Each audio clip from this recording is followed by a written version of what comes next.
Hey guys, ArkhIce here, and today, I was asked in my comment section, right, roughly like 5 to 6 days ago, to do a tier list of the seasonal units, right? And it's what we're going to be doing today. I have a tier list of the seasonal units, and yeah. Before we jump into this, make sure you subscribe if you haven't yet, and hit the notification bell if you want to get notified when I upload. Now, just like with the OC banner, obviously, or OC tier list, I am going to rank them among themselves. So yeah, not overall in general, like, you know what I mean. So like, because like, if I did them in general, several of them will be down here at the bottom, while one or two will be up here. That's how they would be. So yeah. Okay, you started with the first unit, right? I don't know how long this video is going to go. I will give some explanations for some units, but yeah. First unit is Green D Meliodas, and immediately SS tier. I'm gonna just immediately go SS tier. There's two different reasons why, right? First one, he is a god on Belmos. If you have a few dupe levels into him, he dominates Belmos like it's nothing. He really does. He's really, really good against Belmos.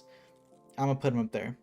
Second reason, Final Boss Escanor, right? If you're remember Final Boss Escanor in Global, if you had a 5 out of 6 or a 6 out of 6 Goddess Liz, and you had this specific Meliodas, you could use these two along with, I think it was Green Gother.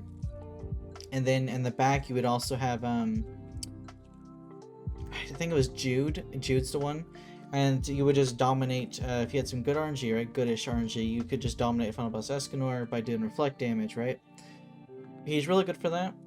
Those are my two reasons I'm putting him there. SS tier. So yeah. We have New Year's Elizabeth. I'm A tier.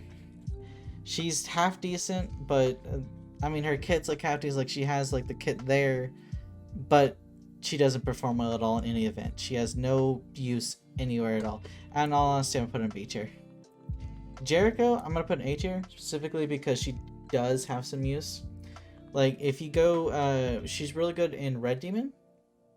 She's amazing in Red Demon, right? Obviously, she can be used in other areas, but that's the main use for her. She can be used in PvP for a niche crit type team. There is a final boss or two that she can be used in if you wanted to, but there's better units to use. So because she does have some use, but overall she has better units than her, she's gonna go in A tier, right? Melodius, I'm B tier. B tier. This laine, right? This laine, right? Grand Cross Days. Let's click a look at this Elaine because I don't remember exactly what this Elaine does. Okay, let's see here. Attack related stats. It's AoE, right? Yes. Okay, I remember now. Okay, this Elaine, she is going to go in A tier. She has use in Red Demon. She decreases his attack related stats, increases your attack related stats. Obviously, I do think that I'm blanking. Hold on.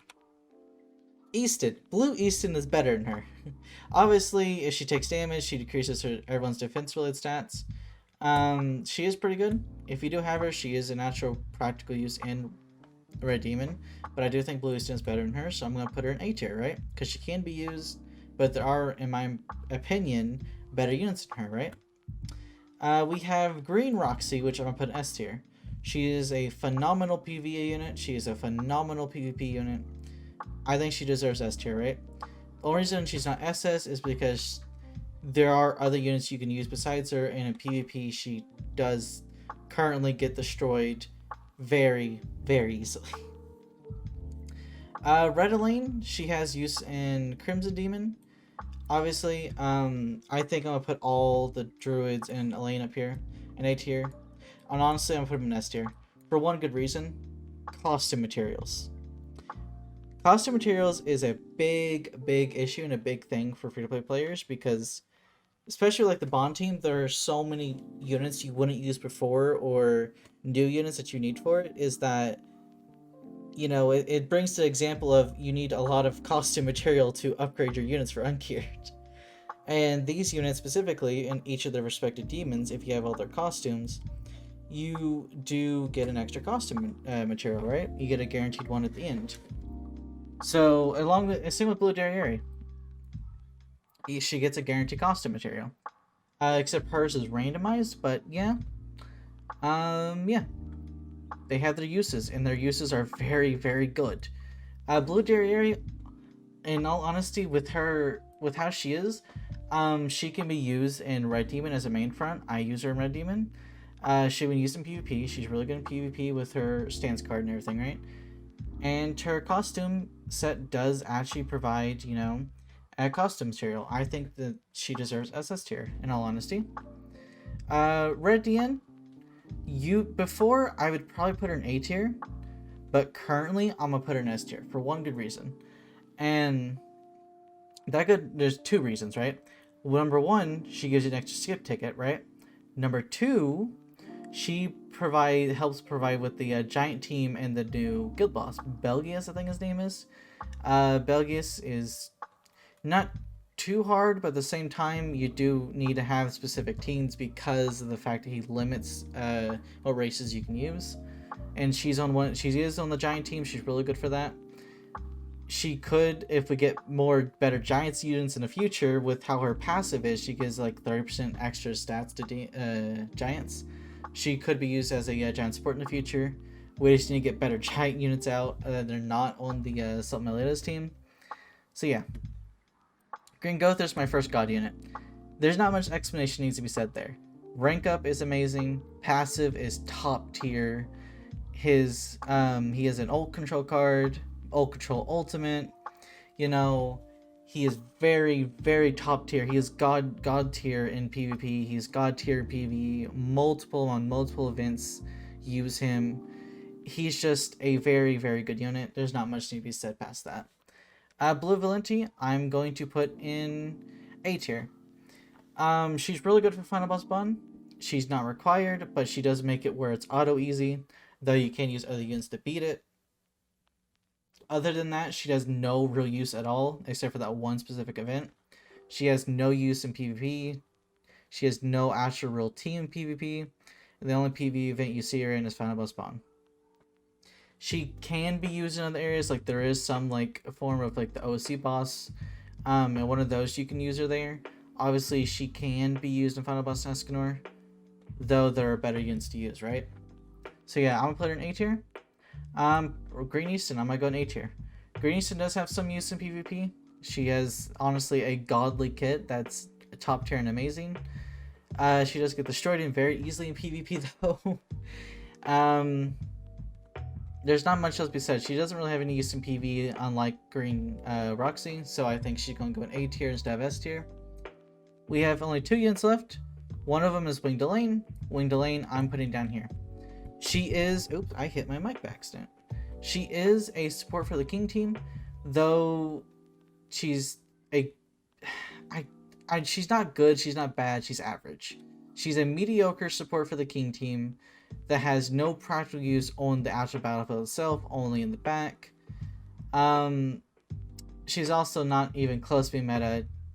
Yeah, she's also seasonal limited time. But, she just... Yeah. There's not much to be said except for she's mediocre. Very, very mediocre in the King team. So I'm going to put her down there in B tier. I think there are other units that are better to use, specifically Goddess Liz or Fez Zeldris, right? She has replacements that are better than her. Hawkinazo. I'm going to pull up Hawkinazo's kit because a lot of people disagree with what I think about Hawkinazo, right? Let's go to Oslo and Hawk. Hawkinazo, and Hawk. So his first card is a single hit card, and it decreases attack, not attack related, but attack, 30, 40, 60. He has a secondary that depletes ultimate gauge, that's AoE. It's Lilia's card and everything, right? Obviously, his passive increases the hero's ultimate gauge by the number of orbs you deplete from the enemy ultimate gauge. So if you do the level 1, you deplete 3 ult gauge, he gets 3 ult gauge, right? On his ultimate, if you do have it at 6 out of 6, it expels for 2 turns. If it's 1 out of 6 to 5 out of 6, it expels for 1 turn. And it's only if there are 2 more enemies. So yeah, it is a really good ultimate. He is a really, really good kit. I'm going to put him in SS tier. yes, I can see why he'd be S or A tier, but me personally, with how good his kit is, if it wasn't for the fact that his best part is being wailed, that's his worst part to me. I would think he's top tier and amazing. Um, that's where I'm gonna put him. His kit to me in PvP is spectacular. He has some really, really, really good cards. His ultimate is something that I hope they actually put on other units and make it less welly. Because expel is amazing, especially if they put it on a free 6/6 unit. If we do that, then expel will be fine with that unit, right? And make the unit at least semi good. But yeah, this is how I'm gonna rank all these seasonal units that we have in the game. Thank you guys for watching. I will see you guys next video. Bye bye.